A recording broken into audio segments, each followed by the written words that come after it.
I'm way older than you. I have a daughter who's 2 years younger than you.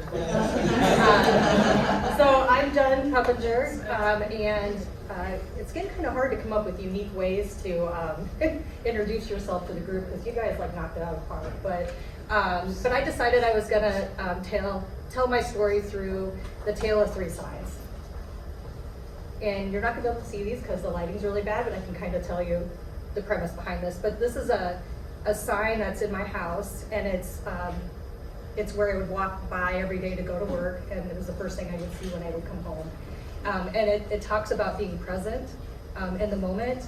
And I got this sign during a really hard time of my life. I was going through a divorce, and I was really sad, and I was really having a hard time just being there for myself and for my family and for work. And during this time period, my team, one of my team members came up to me, pulled me in my office and said, you know, we really miss you. You know, you're here every day, but we really miss you. And what I took from that, and by the way, I got this with the gift card that they gave me for Boss's Day, but I walked into the store and I saw that and I thought, wow, you know, there's so much more in life about, you know, it's not enough just to show up every day. You really just need to be there. And that really taught me one of the most important leadership lessons that I learned is, you know, I was there every day. I was, you know, approving their checks, answering their questions, but I wasn't there. So I wasn't coaching them and helping them grow and develop on their own. So that's really a message that I've tried to take forward in my life. And again, that's a sign that when I did go to the office, every day when I left, it was my reminder to be present, and every day I came home, it reminded me to be present at home. So speaking of being present, these are some people that are really important in my life. These are my daughters. Hannah's in the middle. She, super proud of her, she just got promoted, and she works at a, I was going to say retirement home, but she told me that's not what they're called anymore. They're like long-term care facilities, but she started there last year and got promoted twice. And in fact, they wanted to turn her or have her take over the whole thing, and she's like, "Wow, wait, that's a little too fast." And then the girl in the ponytail, that's my daughter Addie.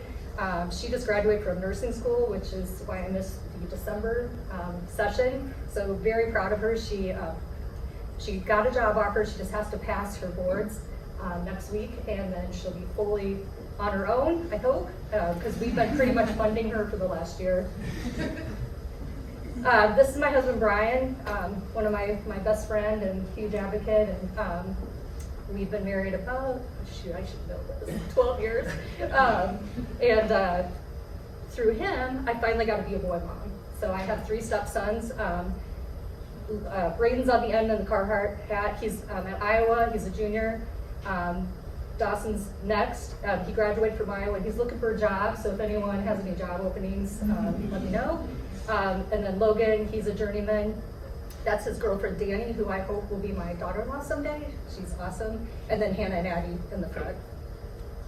And I would be remiss not to talk about the boss of our house, which is Kaya with the fur, or not the fur, obviously fur, snow on her face. And then Cherry is my grand puppy, and she comes and visits quite often. She's a little naughty, yeah, but we love her. And then I would also be remiss if I didn't mention my Grinnell Mutual family. I worked for State Farm for 25 years and went through a bunch of reorgs, and when the last one came, I kind of was like, you know what, maybe it's time to try something new. And it was a great experience, you know, to go from a huge corporate company to a smaller company, and that's my team members. I have a great team of leaders, and have got to learn all kinds of things about farm accidents that, you know, like, did you know that mini donkeys are really mean and they bite really bad? So, so it's been a great learning experience. The next sign, this is something my dad gave me. My dad did really well in his career, and when he retired, this was a sign that was in his office. And I don't know if you could read it, but the sentiment of it is just be the light you wish to see in others. And my dad, you know, raised us, and my mom, but to always give back to the community and, you know, give back of yourself.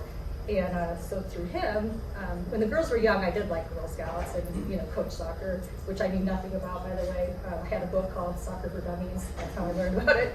But that led me into the volunteer time that I give to American Cancer Society. You know, cancer has impacted my life many times. I had a really close friend who died of brain cancer.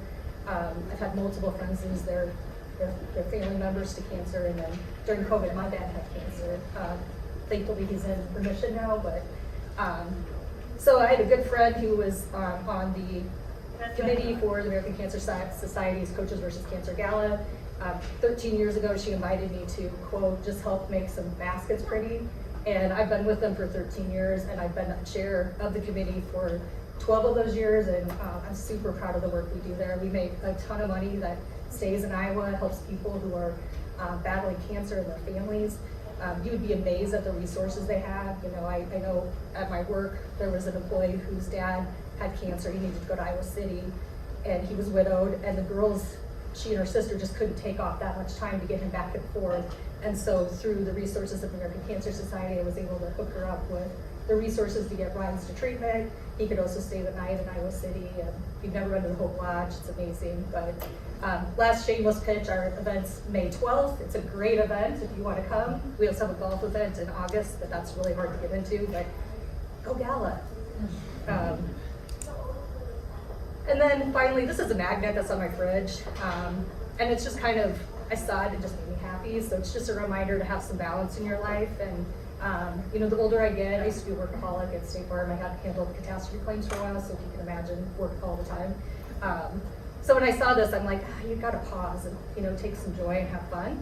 So some things that I like, first of all, I'm a fanatic about Christmas.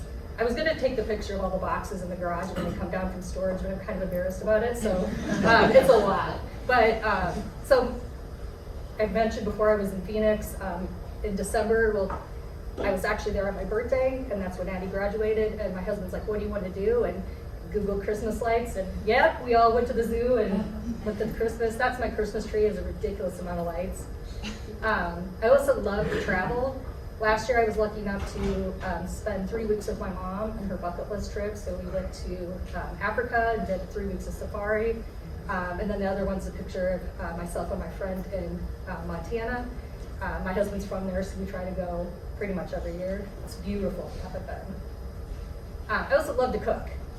And during COVID, I kind of stepped it up a year, which probably is why, well not probably, I know, is why I gave my COVID-15, so I'm trying to work that off now. But my husband's always laughing because I'll watch cooking shows and I kind of like to pretend like I'm on the show, you know, or cooking. But I also love flowers. So if you come by my house in the spring or the summer, you'll see lots of flower plants. I love having my fingers in the dirt. I have a huge herb garden that I like to cook with. I don't do it anymore, but I used to have a slush fund for my flowers, but I would actually save through the year so I could pay for them. Okay, then this last one, this is super cheesy, but I love fake mustaches. That's me with my fake mustache at my wedding. That's me just being weird for one of my employees. And I'll leave you with, if you ever looking for a fun thing to do with your team on a Zoom or Teams meeting, whatever you have, and you use cameras, mail everyone a fake mustache and make them wear it. Because I just did that to my team, and we had so much fun. We were just laughing our nuts off. But hopefully you know a little bit about me now, and thank you for your time.